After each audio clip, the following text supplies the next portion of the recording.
Histoire le coq qui a provoqué une bagarre entre deux villes. Ekpo et Etim étaient demi-frères, c'est-à-dire qu'ils avaient la même mère, mais des pères différents. Leur mère avait d'abord épousé un chef de Dioucton, à la naissance d'Ekpo. Mais après un certain temps, elle en eut assez de lui et se rendit dans la vieille ville, où elle épousa Ejuka et donna naissance à Etim. Les deux garçons ont grandi et sont devenus très riches. Ekpo avait un coq qu'il aimait beaucoup, et chaque jour, quand Ekpo s'asseyait pour manger, le coq volait sur la table et se nourrissait également. Amaukwa, originaire de la vieille ville, plutôt pauvre, était jaloux des deux frères et résolu, si possible, de provoquer une querelle entre eux, bien qu'il fît semblant d'être ami avec tous deux.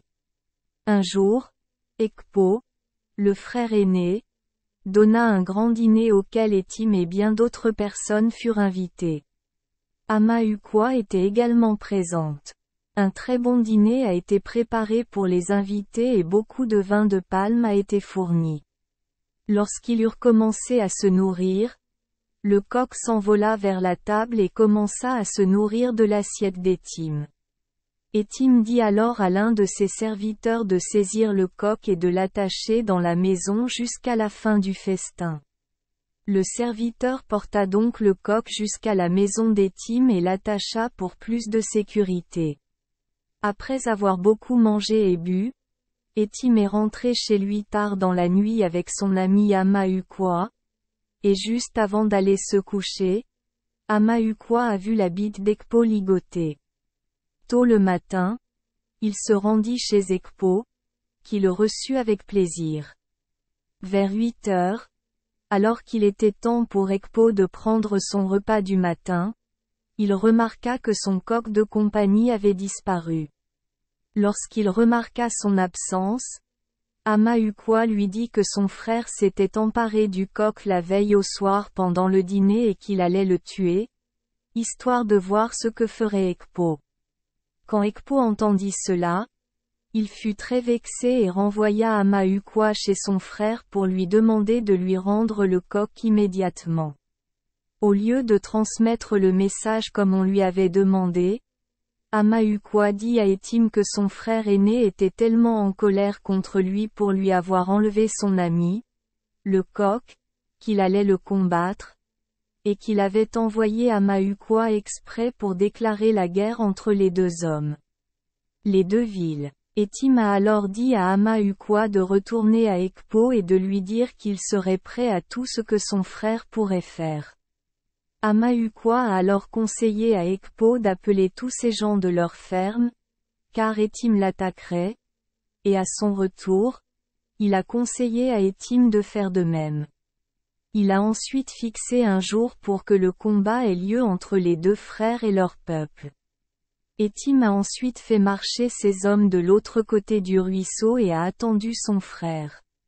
Alors Amaukwa se rendit à Ekpo et lui dit qu'Etim avait rassemblé tout son peuple et attendait pour se battre. Ekpo mena alors ses hommes contre son frère, et il y eut une grande bataille, de nombreux hommes furent tués des deux côtés. Le combat dura toute la journée, jusqu'à ce qu'enfin, vers le soir, les autres chefs de Calabar se réunissent et décident de l'arrêter.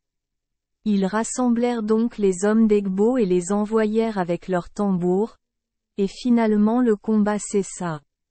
3 jours plus tard, une grande palabre eut lieu, au cours de laquelle chacun des frères fut invité à exposer son cas. Ce faisant, on découvrit qu'Amaukwa était à l'origine de la querelle et les chefs ordonnèrent qu'il soit tué.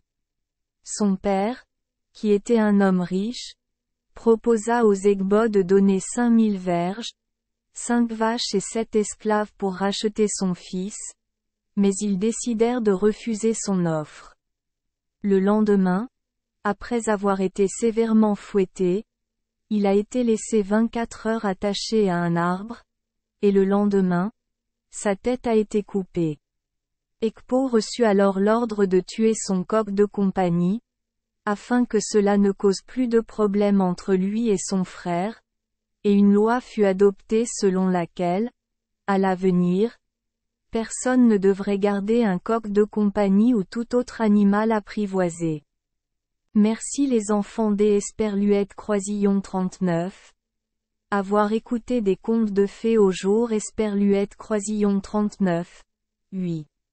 Espérons que les histoires apporteront aux enfants des moments heureux et significatifs. Si vous aimez notre chaîne, veuillez appuyer sur le bouton S Esperluette Croisillon 39. Abonner, pour ne manquer aucune histoire intéressante. Je vous souhaite une bonne nuit de sommeil et de beaux rêves. Rendez-vous dans la prochaine histoire.